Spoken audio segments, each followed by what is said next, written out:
like 10 grand a year on health care, or should they to private healthcare, private health insurance, or should they pay like 4 grand a year to like a federal universal thing? Like it's a simple question. It's easy. It's not difficult. Some of these other things like universal background checks on guns. Like some of these things they're just crumbs. They cost like next to nothing. Like anti-monopolistic laws. Like people are broadly against corporate monopolies. Okay, people want to see like more anti-monopolistic laws. Like what? That's just what we already have. Like what? Oh yeah. 36. Yeah. Thank you, Marshall. Like I'm wondering what in the world is he talking about? Sarbanes-Oxley? Like what are you talking about? Like what transparency? What else do you want? What's your concern? We have antitrust laws. And it's weird the stuff you're saying and then you're speaking as if this is what polls the highest, maybe with you and your constituency, but what polled the highest in this election was our border and our economy. So like the stuff that you're talking about, it wasn't polling at the top. It may be for a group of Democrats somewhere, but not nationwide, and clearly 77 million people didn't agree with you. You're just misunderstanding what I'm saying. I'm asking, like, if you look at the things that are most broadly supported, the things that have the most wide and most broad support, you take those things. Those are the things I'm talking. I'm not talking about like who won the last election. I'm talking about like just the things that pull the highest at the list, like consistently at the top of the things that pull the best, like paid family medical leave, for instance. Paid family medical leave pulled at the top of the list? I don't think so. Whether you can afford those things after you establish whether they're broadly popular or not. Broad popularity doesn't matter if you don't have any money in the bank. Yeah, but I mean, like my point here is like. We have all these really popular things. Okay, people just like. It doesn't matter whether you're Republican or a Democrat. People just like them. They want them to happen. So it doesn't matter what your alleged cost concerns are. I'm sure there's it's not an alleged there are ways. Concern if you know look, Marshall. Look, every time you interrupt me, I lose track of where I am. It's just rude, Marshall. Okay, it's just rude. Talk to Brad about that. He has. How about you know the things we're talking about instead of the Look, Marshall, you're still talking, dude. You're still talking, dude. You are what? Just fuck it. You guys can sit here and talk to each other. So we should do it. The next question that follows broadly popular is, can you afford the damn thing? That's the question.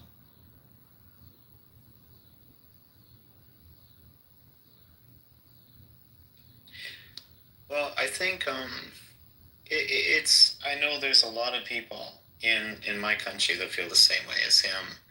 I mean, I think a broader question is like, does your average citizen have enough good access to accurate information to know what to demand from the government? So I know that economics is a very difficult field. There's a hell of a lot of moving parts to it, Yeah, there certainly are. Like I said, it's not necessarily about whether it polls well, it's about whether you can do it. Something may poll well, right, and you may really want it, but what if you can't afford it, or what if you can't do it? The doable question is like a critical question as to whether any of those policies are even affordable or not. Right, and then, Marshall, so my family is my sister's in Chicago, my brother-in-law is American, and there's certain things that they like and love about both countries, right? Fair enough. Canada and the United States, both wonderful, really great countries, and there is no perfect place in this world, but I understand where he's coming from because, on the surface view of things, there are very, very wealthy people, and the largest companies in the world, I think, are mostly in the United States, a lot in China as well. And so, from a layperson's point of view, well, there's billionaires, nearly trillionaires, massive companies, the groundwork, the soil in the United States, the economy is fertile enough to give birth to these wonderful things, why shouldn't everybody just be taxed across the board? And again, there's no such thing as free healthcare in Canada. It's not free. We all pay for it, right? Just through our taxes, it's higher. And so, if the United States can afford to grow these massive companies, then it should be, on the surface, able to afford universal health care, right? So it does. It fundamentally mistakes one principle. It mistakes the idea that companies can grow large, and that the ability of those companies to grow large is the government's responsibility or fault. Right? Yes, companies receive subsidies from government, surely. Sure. But the reason companies are broadly popular, or at least broadly successful, it's not about government, or it's not about what government did. Right. It's about what the market did. And I think one of the problems is people associate that wealth belonging to the government, and it doesn't. It belongs to the government. Right, but in Canada, right, it's the people that pay for the health care, right? Just as an example, right? So we all get taxed. And then if there is this broad support, if everybody, if like he's saying, if like 70% of the United States population is saying, hey man, just go ahead, tax me $4,000 across the whole board, tax everybody here the same amount, then let's just go for it. This like general, base level healthcare, right? And then if you want something better, then you can go, you can buy additional healthcare. I think what 4,000. I hate the argument. You don't think so? Boils it down to it would be $4,000. No, it wouldn't. They would tell you to be $4,000, and then when the government decided to hike the price, guess what?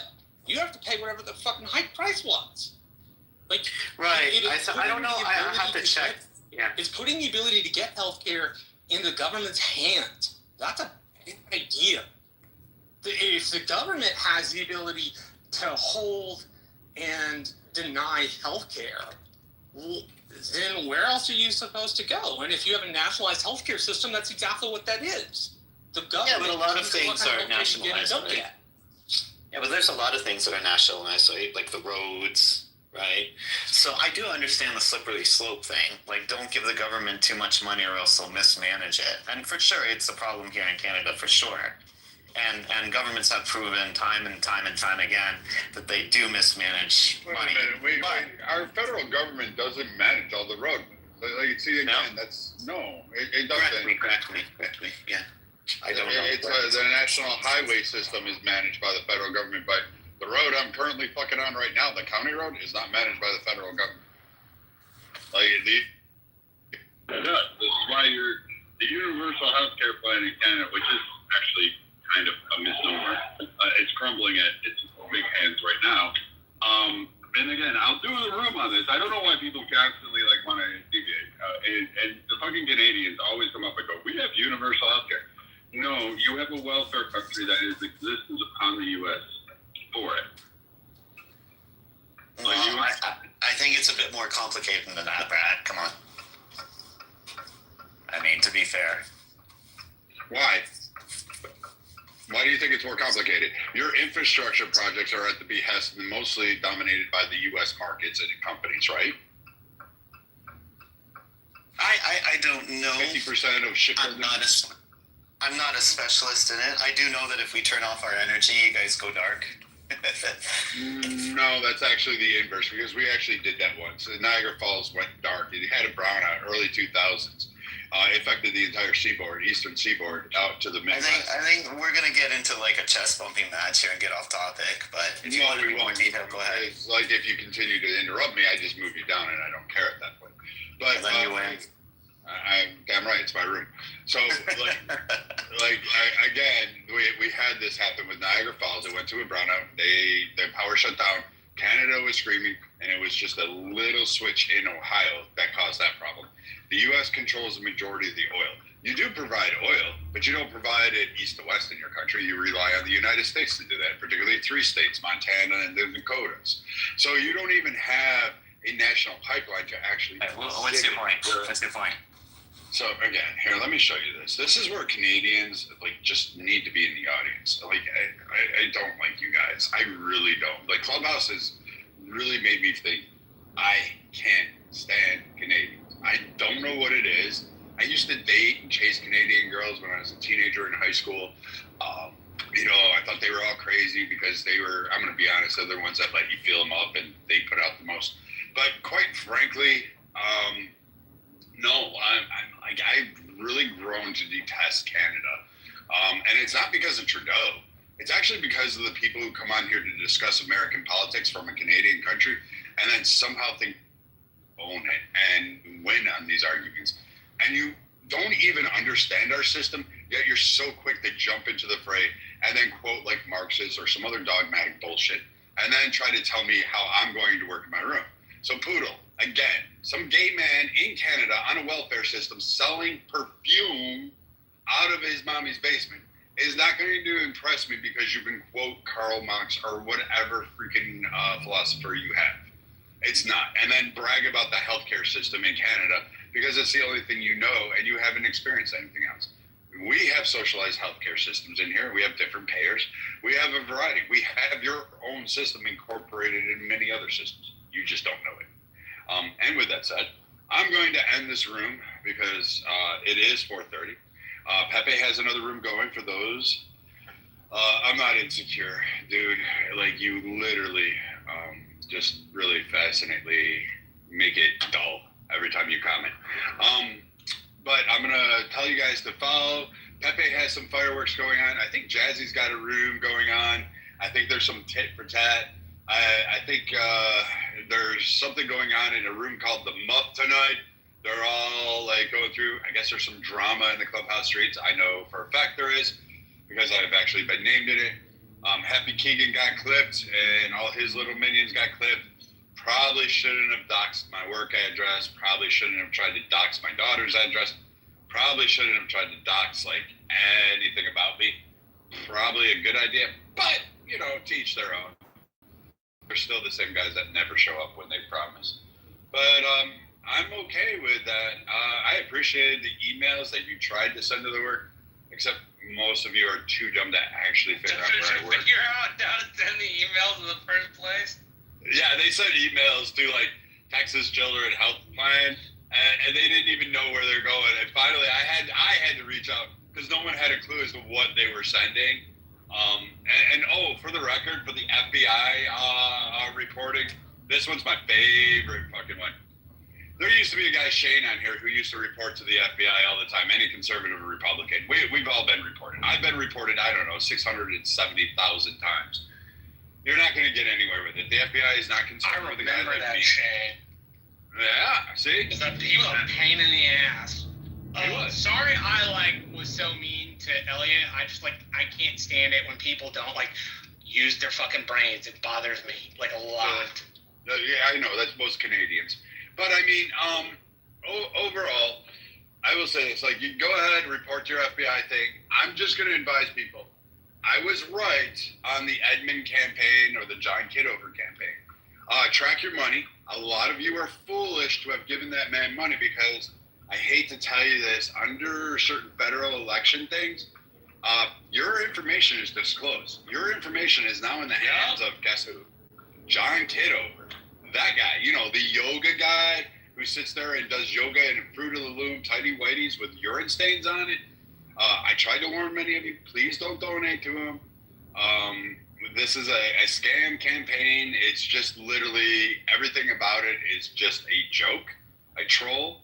He's not serious. Nobody's going to actually go and elect him. And I think the fact that he's trying to do it for some kind of clubhouse attention is fucking weird. We've had people try to campaign on Clubhouse, Tom Slocum, what's his name, Christian, Lamar, they all tried to campaign on Clubhouse for their seats. You can't campaign from Clubhouse. If they were serious about getting elected, they would be in the streets. So when you hear this, please stop going into Kitover and trying to follow him. And most of you, careful with what he says because he's got a public office there. He's open to slander. He's open to criticism. He decided to put his name on that. And yes, it is a scam. And yes, I will call it out. And no, there's nothing he can do about it. Is there anything else, Patricia, Marshall, you guys want to add? No, I can't think of anything. You said everything I want to say. All right. And with that said, I hope to see you guys on the streets out there. You guys take care. We may do another room Monday, so be aware. 1 o'clock Monday. I think we're going to stay in this format. We'll keep doing as many rooms as we can, and hopefully we'll have another great conversation. And just remember, Patricia, she's a queen in here. You got to give her respect. She's going to chop you. She's mean. Like, shit. Stop pissing off the ladies in this room. With that said, this is the Political Compass, and we'll see you out there. Make sure you go vote. Make sure you get involved. Take care, and we will see you guys later.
words.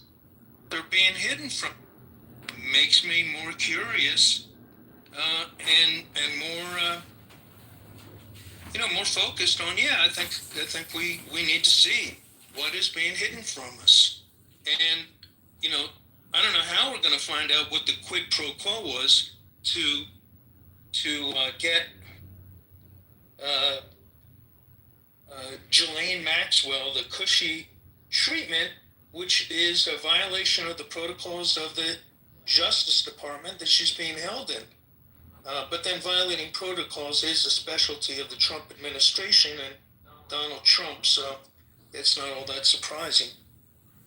But I'd like to, it's something that ultimately needs to be discovered and needs to be learned by the American people. And I'll land there. Thanks. To your point, Alex, I fear, and I would not be surprised if my fears prove true, that whatever the Oversight Committee ultimately releases in with regards to the files that they received today will be unsatisfying. I almost made up a new word. Unsatisfying to the people who have a thirst for knowledge over this issue. I hope I'm wrong, but I fear that I am right. I think what we're seeing today with these Maxwell transcripts is just a precursor to all of that. And the way that interview was conducted, by not asking the question that I suggested should have been the very second question, and Chris just articulated as well, if there is no list of people who participated in this depravity of defiling minors, young women and teenagers, maybe children, what do you know about it? You were there. If that question is not asked, was the non-asking of that question an omission, or was it a commission? Seriously, how could you not ask that question? It's beyond credibility that a person of that stature conducting an interview of such great importance and of such great interest to the American people who ultimately the government works for. And I think we as Americans have a right to demand that these individuals be brought to justice, or if the statute of limitations has run out, at least bring them to justice in the public sphere. That question wasn't asked. Omission? Are you that incompetent that you don't ask the logical follow-up question that even Chris, who's not, as he pointed out, a journalist or an investigator, would know to ask? To me, that's an act of commission, not an act of omission. It appears to be omission, but I think it's commission. So by commission, you mean extending the cover-up? Yes, of course. Okay, it's just a word I don't normally use, commission and omission. Right. I don't normally use it either. I don't normally use it either. But in this case, look, you can lead a witness. I can lead an interviewee, by the questions I ask them, in order to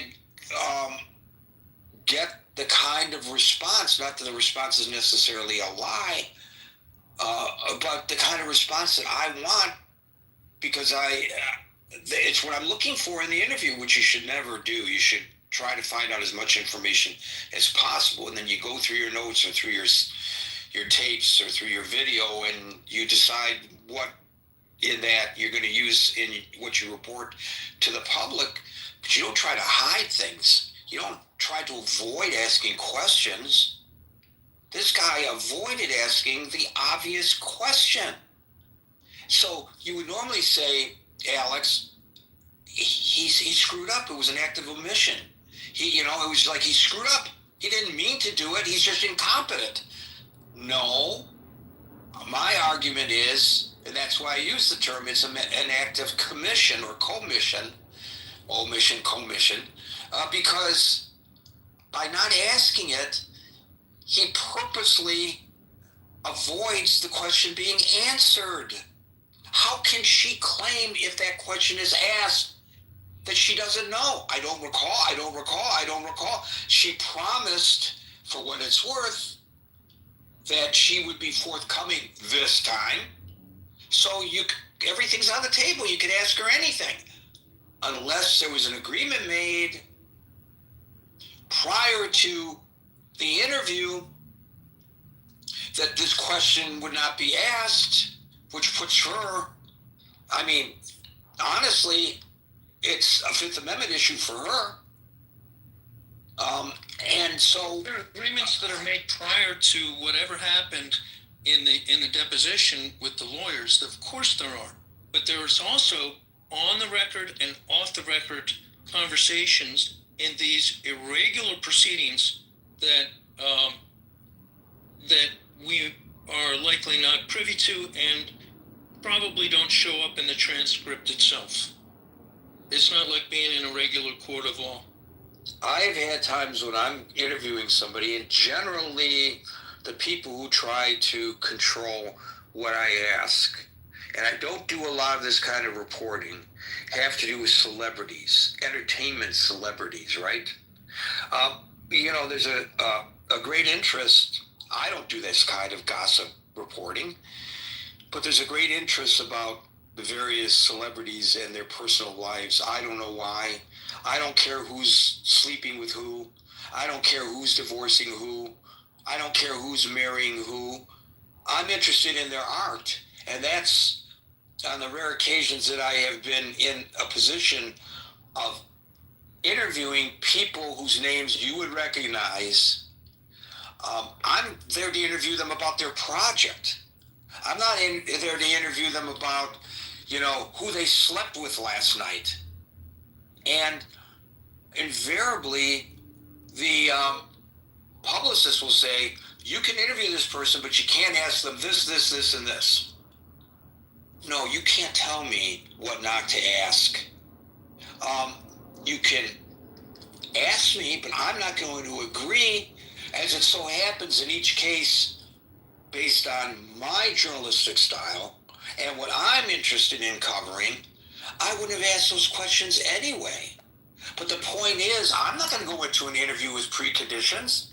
If I get an opportunity to interview the president, and Levitt says to me, "You can talk to the president, but this question, this and that is off the table," I'd either walk away or I would just refuse to adhere to that or agree to it. I would adhere to it if I agreed to it, but I would refuse to agree to it. He doesn't have to answer any question I ask him. It's his prerogative not to answer any question I ask him. But don't tell me what I can or can't ask him. This really smells like there was an agreement what she could be asked and what she wouldn't be asked. And we are left with a whole bunch of nothing. 2 days of transcripts that, at least thus far, what's been reported. There may be, as I said, an Easter egg or two in there, and I'll correct my assessment because it's only based on partial information. If I'm wrong about this, I'll correct my assessment on Monday publicly because I want to always set the record straight with anything that I say or report. And if I misstate something, I'll own it. I don't care. I'll own it. We're all humans. But it really, at this point, appears, and I think it's a logical conclusion based on what we know, that they purposely didn't ask, the $1 million question that you need to get to. That, and that is that the lawyer for the Justice Department, who represents the people of the United States, and the lawyer for Ghislaine Maxwell, had the same goals. Well, herein lies an issue that we have seen in the previous Trump administration, the way he viewed Bill Barr, and we're clearly seeing it in this administration. You see, what you just said is true. The Justice Department represents the people of the United States, not the President of the United States. But in this administration, I think that every department is greatly influenced by the desire to represent what is best in the eyes of the president. And of course, that leads to additional questions about what the president knew. Not to suggest that he was involved in anything, but what he knew about his longtime, very close friend. They had a falling out, Jeffrey Epstein. Thank you, Alice. We'll move on. Scott. Thank you. Well, Scott. sorry, guy. I was That's okay. That's okay. couldn't find my button there. Yeah. Well, look, I don't know if they're hiding the truth or not. Very interesting guy that she seems to go out of her way. I mean, it's pretty funny, the whole thing about, oh, I just admire his achievement of becoming president. I mean, this is hilarious, right? I mean, look, I mean, I don't think you have to be a genius to see what. I mean, I think it seems the implications here. This, you know, she got moved to a country club for, you know, trying to help dispel the Epstein, you know, the Epstein mess, which is really becoming a mess. I mean, I think this is interesting. It's one of these things that we've said before. You know, so many of the issues with Trump are, because we're just so partisan, it doesn't really matter, right? He sends troops to DC, right? If you're anti-Trump, you know, like, as I am, I try to be fair, but, you know, I'm a Democrat, and people know my thoughts on a lot of things. I try to be fair. You know, if you're a Democrat, you say, you know, this sucks. You know, democracy, you know, it's being eroded. Norms are, you know, collapsing and the sky is falling. If you're a Republican, great, law and order. You know, these cities are a mess. Everything seems to go so partisan, except the Epstein thing, right? Because as we said before, this is religion.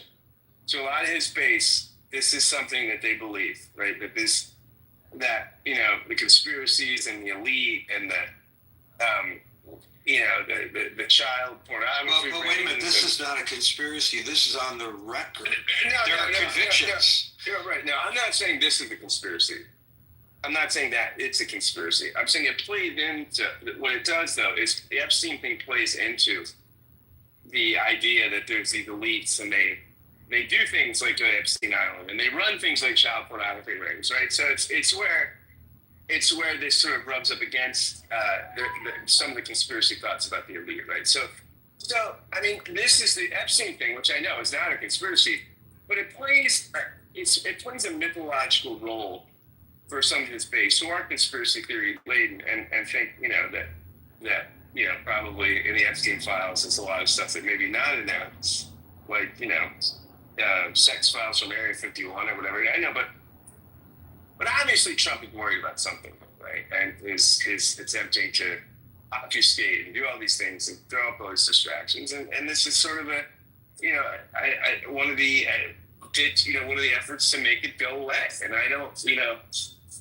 we'll see. I mean, I think this is not, I mean, I don't think her coming out and saying that Trump is fantastic is going to end the story yet. But we shall see. Thank you, Scott. I'm going to let Marshall get his critical thinking form legs before I go to him because, you know, he's coming in mid-stride, and go to Murad first and then back to Marshall. Murad.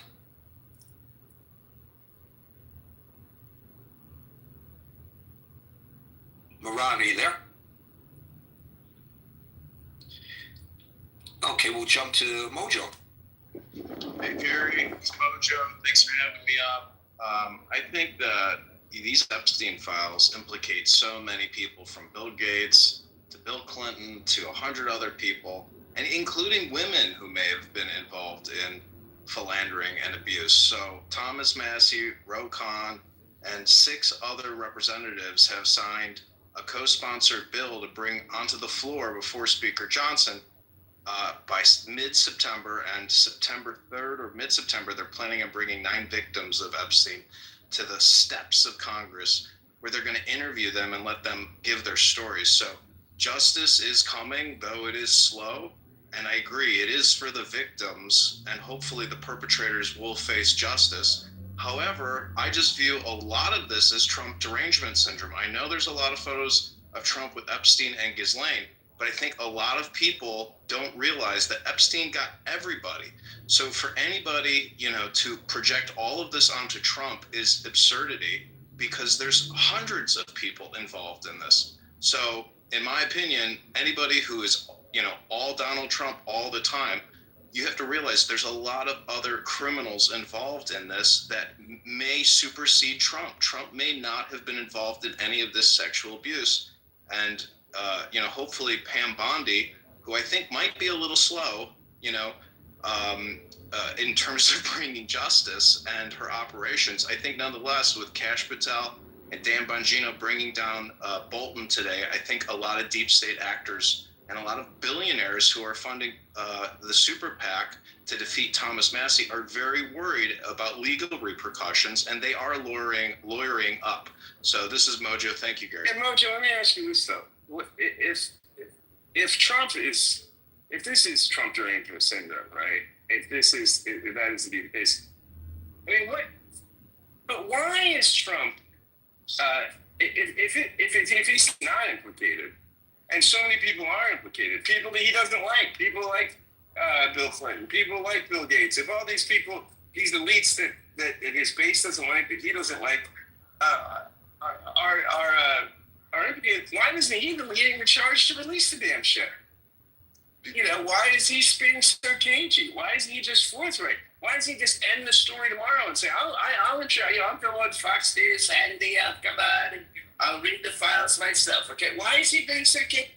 Mojo, I'll say it again, because it's not just Trump. There's hundreds of people, and these are national security files. So he's protecting these elites, you're saying? He's protecting the U.S. government, and he's protecting contributors to his campaign. There are people that contributed to his campaign because they want these files never released. So that's why he's not releasing the files. And it's not up to him. It's up to the Department of Justice and his trust and faith in Pam Bondi. And today she did take action. They are preempting what Thomas Massie and Ro Khan are putting before Congress and Speaker Johnson. They're getting ahead of. Wait a minute, are you suggesting that the Justice Department is acting independently of the White House in releasing these Maxwell transcripts and audio file? I think they are coordinating this to get ahead of it, because they know that Thomas Massie is putting forth a co-sponsored bill to Speaker Mike Johnson and forcing a vote on the release of the Epstein files. So they are going to redact and claim it's national security and prevent the September co-sponsored bill from taking place. Except those files, unless you're talking about other files, I don't know what was delivered, were delivered to the House Oversight Committee today, and the Oversight Committee said that they will be released but redacted to protect the victims anyway. So what is there to get ahead of? I just told you Thomas Massie is putting forth a co-sponsored bill. Right. I heard you say that. How is that bill, how does that differ from what the Oversight Committee has already stated that they will do? In other words, why is that bill even necessary? Perhaps that bill is just grandstanding. Well, what I'm saying, that what the Department of Justice did today preempts the September bill. So they're trying to get ahead of this by redacting it and saying, what are you putting a co-sponsored bill for before the floor? We've already released the files. So that's what they're doing. They're essentially preparing the cup. So you know what? I would say that if you were a Democrat, I would accuse you of Trump derangement syndrome for the comments that you just made. I'm trying to accurately describe the situation as I best observe it, Gary. I know, but you were the one who admonished people not to put all the blame on this on Trump, and then you pretty much put all the blame on this on Trump. And I don't think anybody has suggested, and I have said quite the opposite several times today, many times in the past, but since it was lost on you, maybe you weren't in the room at the time, I have said that in this forum, I have been steadfastly adhering to my role as a moderator to not allow anybody to allege that Donald Trump has done anything illegal in spite of his past close personal relationship with Epstein, and then you defended against that accusation that was not made. That was not made on at least not on this stage, maybe elsewhere, Well, but I'm not sure here. I heard Merrill attack Donald Trump as being a pedophile. No, he did. She did not. She did not. She attacked Trump, but those words never came out of her mouth. And if they did, she would have been subject to a potential slander allegation. And she is in the law profession and knows better than that. Well, this room is recorded, so you'll have to go back to watch the live replay. I don't have to go back to it, and if the room is being recorded, it's being recorded against the rules of Clubhouse. Gary, just a heads up, he's a total troll. This is like his 27th account. He goes around, he literally has 27 phones that he records. His name is John Kitover. Oh, is this another John? Is this another John? Yes, this is John Kitover. Okay. Total troll. It's candidate for Congress 2025, John Kitover. Oh boy, here we go again with John. Okay, thank you very much. And don't misrepresent what I said, other people have said, and what Merrill said. That was you know what? That was a complete, maybe I'll give you a vote. Because, to tell you the truth, with all the lies that are coming out Gary, of Congress. he's not here anymore. Yeah, he probably is. He may not be here. Maybe he's on an alt account. Of course, he's good. Have you ever seen photographs of his cell phone farm? He's got more cell phones than Verizon. I'm not kidding you. He got more checks than the NSA. I'm serious. He publishes pictures of his basement or his living room, some room was taken over, and he's got dozens of phones there, all recording Clubhouse. He's still here.